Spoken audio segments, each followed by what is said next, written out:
The New York Rangers have acquired Alex Wennberg from the Seattle Kraken. We break down this deal from every possible angle and wonder who the Rangers might target next. Could it be Frank Vatrano, Jake Guentzel, somebody else? We discuss on today's episode of Locked On New York Rangers. You're Locked On the New York Rangers, your daily podcast on the New York Rangers. Part of the Locked On Podcast Network, your team every day.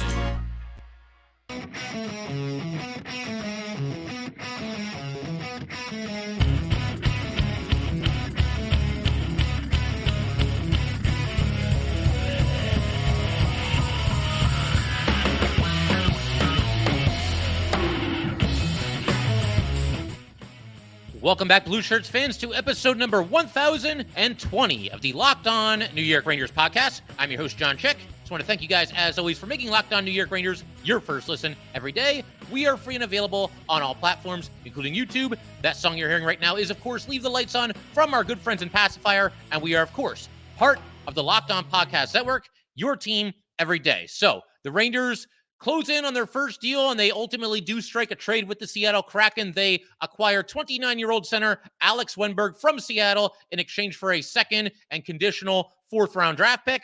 The Kraken do retain half of Wennberg's $2.25 million cap hit, and Wennberg will be a free agent after the season. And never say never, but he feels like somebody that the Rangers are bringing in that they see as a true rental. I would imagine he'll probably be on his way after the season, but obviously he's got an opportunity to make an impact while he's here, with the Rangers being where they are in the standings and certainly going to be a playoff team and designs on making a deep playoff run and ultimately being the last team standing. And there's some things certainly to like about Alex Wennberg. I'll say right off the top of the show here, though, there were certainly some players who I had a little bit higher on my wish list than Alex Wennberg. You know, we're going to get into a couple of those players a little bit later, talk about some of the players that have already been traded that the Rangers missed out on. We'll also talk about, some players that are still out there that maybe the Rangers can go and get. The big names among them are Vatrano, Guentzel, maybe Buchnevich, but I'm not really holding my breath on that last one. We'll see. We'll eventually get there. But, with Wennberg, one of those depth forwards that does provide you a little bit of everything. He's somebody that does have a well-rounded game. He's not necessarily spectacular at any one thing, but again, a well-rounded player and the kind of player that I think Drury has kind of targeted at deadlines for the Rangers recently. With Tarasenko and Kane notwithstanding, it's mostly been, complimentary role players. 2 years ago, the Rangers went out and they got guys that were largely considered role players, Andrew Kopp, Frank Vatrano, Tyler Mott, Justin Braun, and I think all of them, had varying degrees of success with the Rangers while they were here. And Alex Wennberg could kind of be in that mold. He gives you a little bit of secondary scoring. He's somebody that is known as being defensively responsible and somebody that, has a little bit of versatility. He's mostly been, kind of like a middle six type forward. I think that the Rangers probably see him playing third line center for their team going forward. I mean, there's other roles that maybe he can fill, but I think that's where he'll be probably when the Rangers are finally back in action on Saturday against the Blues. I think that's where we'll see him line up. He's also somebody that can kill some penalties. And as we've discussed in recent episodes, that's huge in the playoffs. You can't go very far in the playoffs, I don't think, if you have a bad or shaky penalty kill unit. And fortunately, even before adding Wennberg, the Rangers do have one of the better PK units in the league. I think there's a lot of guys that really do a nice job there. And, they got some forwards that are very, very good at killing penalties. And Wennberg will now be among them. I don't know if he'll be like the first guy that they go to. He might be a little bit farther down in the pecking order after guys like Kreider and Mika, after guys like Goodrow, Trocheck, VZ. There's a couple guys that they might go to before him. But again, it's nice to have somebody there just in case. And the other thing that adding Wennberg does is it gives you a little bit more insurance at center because obviously Filipino is not going to be coming back this season. Again, we wish all the best to Filipino and hopefully, he's doing all right, or as well as he can be under the circumstances, and hopefully he can eventually get back to the Rangers. But you got another center, and it does kind of, make you feel a little bit better about the depth here because before Wennberg was acquired, you look at the Rangers right now, there's basically four centers. You've got Mika, Trocheck, Brodzinski, Goodrow, and if anything happens to any of those guys, who do you even put at center? Imagine, like, knock on wood, and fingers crossed this doesn't happen. Imagine like an injury to Mika or Trocheck. Who do you even put in the top six? You'd probably have to go with Brodzinski, and that'd be an interesting situation. Brodzinski's obviously got a feel-good story this season, but I don't know about putting him in the top 6 for a playoff series. That might be a bridge too far. Maybe he would kill it. Who knows? But the fact that Wennberg is here, again, you can now withstand something like that. Obviously, you don't want anybody to get hurt at all, but at least you've got another kind of backup option there. If one of those two guys were to ever go down, Mika or Trocheck, I would imagine Wennberg would probably get the first crack, replacing one of them in the top 6 there. The other thing, I mentioned this really quickly, but Wennberg can play wing in a pinch. So in theory, the Rangers could put him at top line right wing, and you could put Brodzinski at third line center and go back to that line that was off to a good start. Brodzinski center and Cooley and Kakko. I mean, that could be an option. The other thing too is that the Rangers could go out. I mean, I think they're looking at right wingers right now. I think that's for sure. But in theory, they could go out and get another center and then put Wennberg at top line right wing. So you have a little bit of flexibility there, but I can't see them going down that road. To me, it seems like the Rangers, even though Wennberg does have some position versatility, I do think that he will most likely open at center, third line center for the Rangers. And something else to consider with Wennberg, he is coming off of a decent playoff showing for the Kraken last year. He was part of that team that made it to the second round, almost got to the conference finals, 14 games, 2 goals, 5 assists. So 7 points in 14 games. It's not a spectacular amount. He was also a -5 for his career in the playoffs for Wennberg. Nothing spectacular, nothing that's going to jump off the page here. 42 games, 7 goals, 10 assists, so 17 points in 42 games. That's about 0.4 points per game, and also a -5 in his playoff career. So again, has not exactly lit up the postseason in terms of offensive numbers. And for his career, somebody that's a little bit under a half point per game, from when he started his NHL career to right now. And the other thing I like about this trade, because we're talking about the positives right now, is the Rangers did this without having to give up anybody on their current roster, and they did it without having to give up any prospect. I mentioned Zach Jones on Twitter the other day. I'm not taking shots at Zach Jones or anything like that. I just continue to marvel how the Rangers continue to strike all these trades at the deadline, and Zach Jones is not included in any of those trades. To me, he's somebody that I think would have a little bit more value to another team than he has to the Rangers, because the biggest thing he brings is offense from the defenseman position. And the Rangers have a lot of that already. And Jones continues to be the odd man out pretty much night in and night out, unless somebody's hurt or unavailable in one way or another. Then he slots in. But Zach Jones, at least for now, still with the New York Rangers. And that's fine. I mean, him as a seventh defenseman, I think that's okay. But yeah, I will say this about Wennberg as well. It's an amazing opportunity from him to go from a team that is on the outside of the playoffs looking in to a bona fide Stanley Cup contender. And he has a chance to become a New York Ranger legend. And that's ridiculous on the surface. I realize that. But really think about this. The Rangers have won Stanley Cup in 84 years. You look back at the 1994 Stanley Cup winning team and all the dramatics and everything that team went through in the conference final against the Devils, and then, of course, the finals against the Canucks, just edge of your seat, high drama stuff. And every single player that was on that team, whether it's a superstar player like Messier or Leach, whether it's a role player like Jay Wells, Doug Lidster, every single one of those guys is still held in very high esteem by Ranger fans. I mean, if they're walking the streets in New York and they get recognized, I mean, any Ranger fan is going to go up to them and high five them and thank them. And, what was that like winning the Stanley Cup? So, I mean, look, any group of Ranger players that wins a Stanley Cup is going to have that status. They're going to always, carry that with them. And, certainly if the Rangers win the Cup this year, Wennberg won't be the first player that you think of when they do so. But people will remember him. People will remember every single player on this roster like they do with the 94 team if the Rangers win the Stanley Cup. So what an opportunity. And you just hope that Wennberg fits in and, does a nice job for the Rangers while he's here.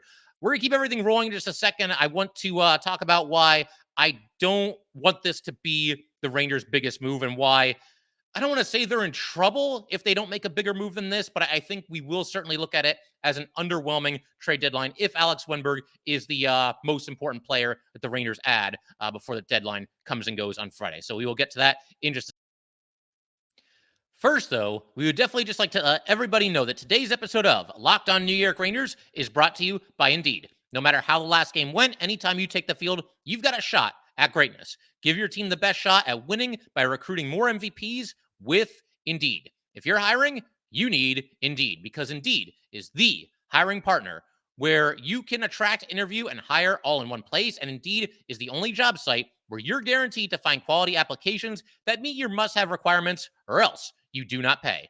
Instead of spending hours on multiple job sites, Hoping to find candidates with the right skills? You need one powerful hiring partner that can help you do it all. Indeed makes it easy to hire great talent. According to ComSource, Indeed is the #1 job site worldwide. And Indeed delivers 4 times more hires than all other job sites combined, according to Talent Nest in 2019. Join more than 3 million businesses worldwide that use Indeed to hire great talent fast. Start hiring right now with a $75 sponsored job credit to upgrade your job post at Indeed.com/lockedon. Offer valid through March 31st. Go to Indeed.com/lockedon to claim your $75 credit before March 31st. Indeed.com/lockedon. Terms and conditions apply. Need to hire? You need Indeed. And we also would just like to let everyone know that Locked On has launched the first ever national sports 24/7 streaming channel on YouTube. And now it's also available on the Amazon Fire TV in the free Fire TV channels app. Locked On Sports Today is here for you 24/7, covering the top sports stories of the day with the local experts of Locked On, plus our national shows covering every league. Find Locked On Sports Today, now available on the free Fire TV channels app.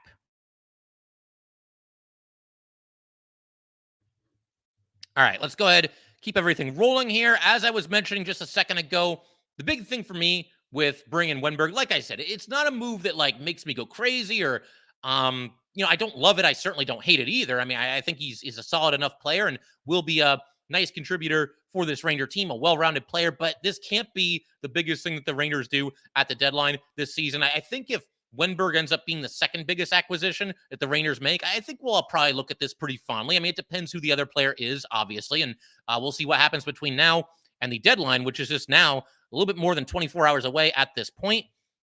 But, the market's tough right now. As I've said, I don't believe there are as many big-time impact players out there available this year as we've seen in some other years. As we know, that creates a seller's market. I think we've mostly seen that. The only real exception to that rule is the Tarasenko trade, where, what was it? The Senators gave up just like, or they acquired, rather, in exchange for Tarasenko, a 3rd rounder and a 4th rounder. But as a lot of you guys pointed out, a big reason for that seems to be that Tarasenko had that full no-move clause. He could largely control where he wanted to go. Wanted to go to Florida to play for the Panthers. Good on him. He used the situation that he was in to his advantage. But besides that, yeah, I mean, teams are getting really nice returns on some of these players. And I think all of that creates an environment where you basically have to overpay to go out and get somebody. Even Wennberg, a 2nd rounder, it feels a little bit high. But then again, you look at the landscape as I just described it, and it's like, well, that's about the going rate for a player like Alex Wennberg at this moment. But if you're willing to give up a 2nd rounder for Wennberg, then I think you should be willing to give up a 1st for some of these other players, that we're going to talk about in a little bit.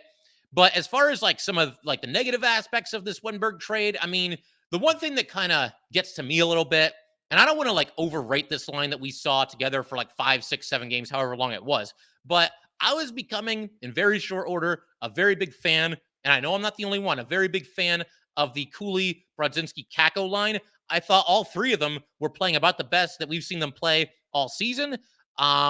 They had split them up recently anyway. Basically what happens is you've got that line playing great hockey for several games in a row, and Mika and Kreider continuing to not really do a whole lot 5v5. They were playing with VZ at the time. And so, hey, Kakko's playing great. Let's bump him back up the lineup. Let's give him another chance and see if that line can get everything going. And they try that, and just as quickly, Kakko has completely disappeared. They also flip-flop Brodzinski and Goodrow, so that means that all 3 of those players that were playing so well together on that 3rd line are now split up.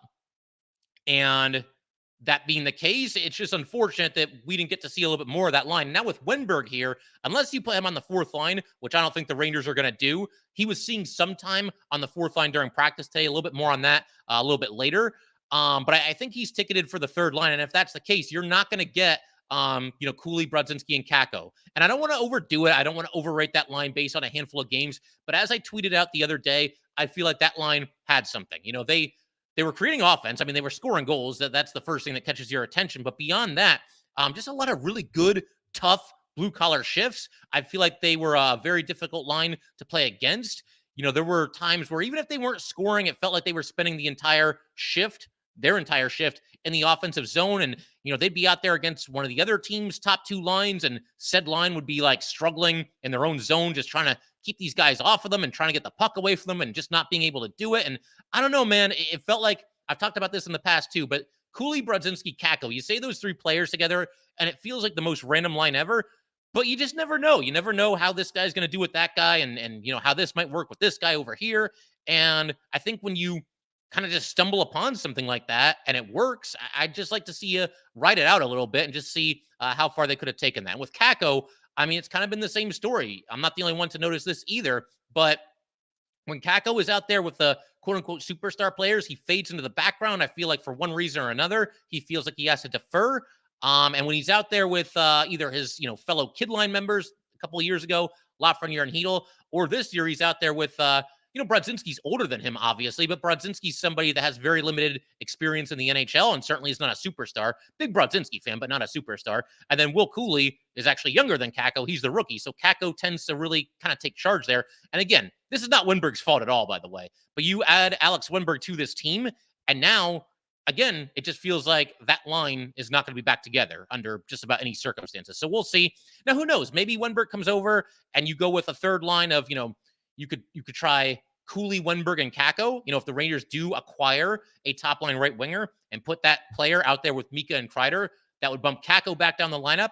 And now you've got Wennberg centering Cooley and Kakko. So in that scenario, you would have 2/3 of that line back together. And maybe it goes even better. Maybe Wennberg immediately clicks with both of those players and they're really feeling it. And that line can be a difference maker in the playoffs.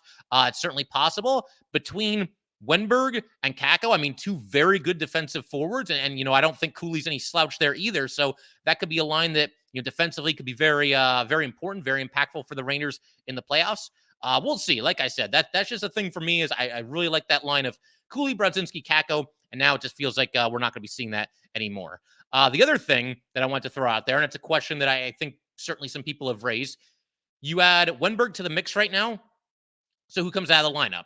It's a good question. There are a couple of different possibilities here. I think the three to me that seem the most likely to come out of the lineup in place of Wennberg, and there could be a rotation here, game to game. We could see a different player alternate as the healthy scratch. But the three that really kind of stand out, the three candidates are either Edstrom, Rempe, or Brodzinski. And then if I'm going to throw two dark horse candidates to maybe come out of the lineup, I would say either Vesey or Goodrow. Goodrow, I don't think it'll happen because he is a well-respected veteran and they do see him as one of the leaders of the team. And he is an alternate captain and he's been there and done that in the playoffs, won a couple of Stanley Cups with Tampa Bay. I think they value, his blue collar tendencies out there. I mean, we know he's struggled offensively. He's done basically nothing offensively. And, it hasn't been Goodrow's best season. I think that's probably the best way we could put it. Vesey, I wouldn't consider this in for a second, but it does feel like Vesey maybe isn't as high on Peter Laviolette's pecking order as he is on some of our pecking orders because, Vesey was a healthy scratch on opening night while guys like Tyler Pitlick and Nick Bonino were out there. And, he gave him a little bit of a shot on the first line, but it took him forever to do that. Jimmy Vesey, that is. So I don't know. I mean, would he bump back down the lineup and then maybe be taken out of the lineup altogether? I mean, it's possible, but again, I think he's too valuable. He gives you some secondary scoring in the bottom six. He's a great penalty killer, just a great gritty hustle kind of player. And I wouldn't touch Jimmy Vesey, but again, long shot. I would put Vesey in that category as well. To me, again, the most likely three, either Edstrom, Rempe, or Brodzinski. Brodzinski, he's obviously the most experienced of the bunch. I think for that reason, you'll probably see him stay in the lineup because I think, Laviolette probably just tends to trust him. And I think you could see Brodzinski centering the fourth line. Maybe Goodrow bumps to a wing spot on either the third line or the fourth line, and Brodzinski stays in the lineup. Brodzinski's been playing on the second power play unit too, so he's got that role. That kind of leaves Edstrom and Rempe. Edstrom, I feel like, is a little bit more trusted by Laviolette. I feel like in close games, we see him on the ice a little bit more often than Rempe. And, both of them play so infrequently. They only get a handful of minutes every game. So it's kind of hard to judge too much. I just feel like they might be in a spot where they trust Edstrom just a little bit more than Rempe. But Rempe, he brings the fireworks, man. He gets people excited. He electrifies the Madison Square Garden crowd. He seems to get his team going a little bit. We know he's certainly ready, willing, and able to fight on any given night. And, he's somebody that kind of gives the team a little bit of a jolt. So it's a tough call. If I had to guess, though, like, I mean, and they're probably going to add another forward between now and the deadline. But if one of these guys come out of the lineup, I'd say probably Rempe, because they're playing the Blues on Saturday. And, other than like a couple of the Buchnevich trade for sure, there's not really a ton of history there. I don't think it's the kind of opponent where you're expecting trouble, you're expecting fireworks. And that being the case, Rempe probably isn't needed in the lineup as much as he would be playing the Caps, playing the Penguins, playing the Flyers, one of those teams where, the temperature tends to rise between the Rangers and their opponents. So we'll see. Tough choice. It's good that it's a tough choice. It's good that you can't look at any one player and say, that guy, he's coming out for sure. I mean, they've got some options here. And like I said, they could go with a little bit of a rotation there as well. That you could see guys kind of sub in and out of the lineup. If they had a second player, which I think they will, then maybe Rempe and Edstrom both come out, but we'll see how that goes and kind of cross that bridge when we get there. In just a second, we're going to keep everything rolling here, and we're going to turn our attention to everything that's happened leading into the trade deadline so far. A couple of the players that the Rangers were rumored to be in on, who they missed out on. We'll talk about that. We'll talk about some guys that are still out there that maybe the Rangers can still make a run at. There's a couple of candidates emerging recently that seem to be options for the Rangers. And I've got kind of one that's a little bit off the wall, but I'm going to throw it out there anyway. We're going to do all that fun stuff in just a second. First, though, we definitely would like to let everybody know that today's episode of Locked On New York Rangers is brought to you by Factor. Eating better is easy with Factor's delicious, ready-to-eat meals. Every fresh, never-frozen meal is chef-crafted, dietitian approved, and ready to go in just 2 minutes. You will have over 35 different options to choose from every week, including Calorie Smart, Protein Plus, and Keto. Also, there are more than 60 add-ons to help you stay fueled up and feeling good all day long. What are you waiting for? Get started today and get after your goals. 2-minute meals, fuel up with Factor's restaurant quality meals that are ready to heat and eat whenever you are. Pancakes, smoothies, and more. Discover a wide variety of easy options for the entire day, like breakfast, midday bites, and more. No prep, no mess meals. Factor meals are ready to heat and eat, so there's no prepping, cooking, or cleanup needed. Head to factormeals.com/LockedOnNHL and use code LockedOnNHL to get 50% off. That's code LockedOnNHL50 at factormeals.com/LockedOnNHL50 to get 50% off. And today's episode of Locked On New York Rangers is also brought to you by Robinhood. Did you know that even if you have a 401k for retirement, you can still have an IRA? Robinhood has the only IRA that gives you a 3% boost on every dollar you contribute when you subscribe to Robinhood Gold. But get this, now through April 30th, Robinhood is even boosting every single dollar you transfer in from the other retirement accounts with a 3% match. That's right, no cap on the 3% match. Robinhood Gold gets you the most for your retirement thanks to their IRA with a 3% match. This offer is good through April 30th. Get started at robinhood.com/boost. Subscription fees apply. And now for some legal info. Claim as of Q1 2024, validated by Radius Global Market Research. Investing involves risk, including loss. Limitations apply to IRAs and 401ks. 3% match requires Robinhood Gold for 1 year from the date of the first 3% match. Must keep Robinhood IRA for 5 years. The 3% matching on transfers is subject to specific terms and conditions. Robinhood IRA available to U.S. customers in good standing. Robinhood Financial LLC, member SIPC, is a registered broker-dealer. All right, figure we can wrap up today by talking a little bit about, some of the other things that have happened at the deadline and just kind of share my thoughts on some of the other Ranger targets, either the ones that have been reported or even some players that, we've thrown out here on this podcast. I talked about Wennberg and how he wasn't like at the top of my list. Again, he's a good player. I'm glad the Rangers got him. Don't get me wrong. I'm not like criticizing this move, and Drury does seem to find a way to go out and get players who mostly tend to fit right in with the Rangers in terms of, style of play and also with the culture as well. So I'm not doubting him. It's probably going to end up being a solid move for the Rangers. But there were some guys I had a little bit higher on my list.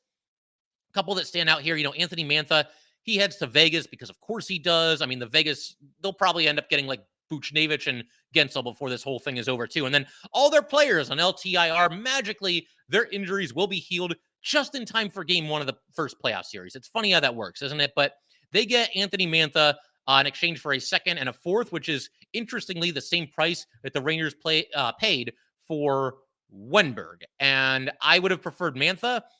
Just think he brings a little bit more to the table. And yeah, we talked about him in a recent episode. Certainly there were some hurdles to get over there. The Caps, would they want to do a deal with the Rangers? Their division rival. Possibly not. We have seen some trades be made between division rivals at the deadline this year, so it's not something that can't happen. But obviously, it did not happen. Another player that we talked about quite a bit was Adam Henrique. He heads from the Ducks to the Oilers. This was a multiplayer, multi-asset trade. I think I would have had Henrique maybe just a little bit higher on my list than Wennberg as well. Somebody that has kind of been around, a veteran player, and I think somebody that adds just a little bit more scoring punch than Wennberg does. But, again, they're fairly comparable. And one other, and I don't think this is ever really going to happen, but it didn't stop us Ranger fans from dreaming. Vladimir Tarasenko. Again, the biggest hurdle here is that the Senators were not able, if they did a trade with the Rangers involving Tarasenko, the Senators would not have been able to retain any of Tarasenko's $5 million cap hit. The reason being, apparently, you cannot trade for the same player 2 years in a row with the other team, whoever you trade with, retaining a percentage of that player's cap hit. And obviously the Rangers did that with Tarasenko and the Blues last year. So if the Rangers were going to bring in Tarasenko, they'd have to take on the whole $5 million cap hit, which they literally could not even do without moving some money in a different direction and opening up some space for Tarasenko. So if they got Tarasenko, he probably would have been the only player that they would have been able to bring in. So, and also, as we talked about earlier, Tarasenko had that full new move clause. Felt like he probably preferred the Florida Panthers, and that's where he ends up. But there are some players that are still out there and some players that I think some Ranger fans would be excited about if they were able to land them. I think right now at the top of my list, and maybe it's the nostalgia, maybe it's the fact that he did a nice job the first time he was here. Maybe it's the fact that the Rangers went on a deep playoff run when he was here. But that is, of course, Frank Vatrano. Apparently, the Ducks made an offer to the Rangers that involved both Vatrano and Henrique. The Rangers did not want to do it. But that doesn't mean that they can't agree on a deal for just Frank Vatrano. And, I see some Ranger fans on Twitter and whatnot saying like, oh, they can't go all in this year. This isn't the year to do it. And my question there, because again, Vatrano's not going to be cheap. He's having a great year. He was an all-star. I believe he's got more than 30 goals at this point. He was right at 30, right near 30 the last time I checked. If you don't go all in this year, when would you like to go all in? This team, one Stanley Cup in 84 years. Maybe it's time to be a little bit bold and push your chips in and really, really go for it. And yeah, a first-round draft pick for Frank Vatrano, that's a little bit more than I'd like to give up too, but he makes your team so much better, and he fills such an obvious gaping need at that top-line right wing spot. He's a good player. He brings some speed to the table, obviously. He can absolutely snipe, not afraid to, just bombs away at the net. He shoots often and tends to score often as well. And the other thing, a lot of people have pointed this out. Frank Vatrano seemed to click with Mika and Kreider more so than any winger that they've had, all 57 of them that they've had since Pavel Buchnevich was traded. So again, the whole concept about going all in or not, the Rangers are 40-18-4 right now. What do you want to do? Wait until next year to go all in when they probably won't have that good of a record? I mean, that's a spectacular record. It's hard to do that 2 years in a row. So they may not have that good of a record. They may not be on top of the Metro next year at this time, much less by 6 points on the second place team. And I think they're up like 12 points on the Flyers, who are the third place team. So, I just feel like this is a good time to maybe give it a shot. Jake Guentzel, obviously his name has come up recently, and I'm still very skeptical about this. I just don't know that the Rangers and Penguins would strike a deal like this, because if you're the Penguins, for a while, Guentzel was looked at as kind of the heir apparent to Crosby, maybe being the next captain of that team. He's a beloved player over there, obviously. Are you going to send him to the Rangers and maybe help the Rangers win a Stanley Cup? And from the Rangers' perspective, are you really going to give up the King's ransom that it would cost to get Jake Guentzel and send all these assets and, big-time prospects to the Penguins? I mean, I'm not saying that you can't possibly do it, but I don't feel like watching Brian Hoffman wearing a Penguins jersey killing the Rangers for the next 12 years. I'd still consider doing it. But man, if you strike that deal, if you send all these assets to the Penguins and you bring in Jake Guentzel, it is truly 100%, no doubt about it, bona fide Stanley Cup or bust this season, because I don't think that they'd be able to re-sign Jake Guentzel after this season. And I mean, who knows? He may not even want to re-sign with the Rangers. I would hope that, he'll come over here and be a professional, but those two teams have been at war for a few seasons. And obviously, Guentzel's been in the middle of a lot of that. if we really want to get crazy here, we could throw out Pavel Buchnevich. Vince Mercogliano has been on top of everything, friend of the show, does a great job covering the Rangers. He does not believe the Rangers are really in on Buchnevich, and it just doesn't feel like a reunion is in the cards. Never say never, obviously, but right now, doesn't seem like it's all that likely to manifest. There's reports that the Blues are willing to get creative in a deal for Buchnevich, and you can make of that what you will. You're basically only limited by your own imagination. I don't really know what that means. They're willing to get creative. Maybe there's like conditional draft picks attached to it, which Drury seems to be a fan of those, where like, if we make the Eastern Conference final, the second rounder becomes a first rounder, whatever it might be, something along those lines. The other name that's come up, and we talked about this player not too long ago, is Alex Tuck. I just can't see the Sabres trading him. The Sabres are, they're on the outside of the playoffs looking in, but they're in a better place than they've been in years. And Tuck is a young player under contract for a really good amount for them for another couple of years. Look, if they're willing to trade him, Raiders should be working the phones with the Sabres, because I'm a big fan of Tuck. But again, I just don't see from Buffalo's point of view why that would be something that they would really even consider doing, unless, again, they're just completely blown away by some crazy offer. But it seems like the kind of offer the Rangers might not be willing to do.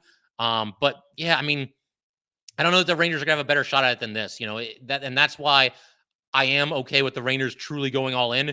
The Guentzel situation makes me very nervous, but if they can get him and go win themselves a Stanley Cup, or at least put them in great position to win a Stanley Cup, I think at that point, it does become worth it.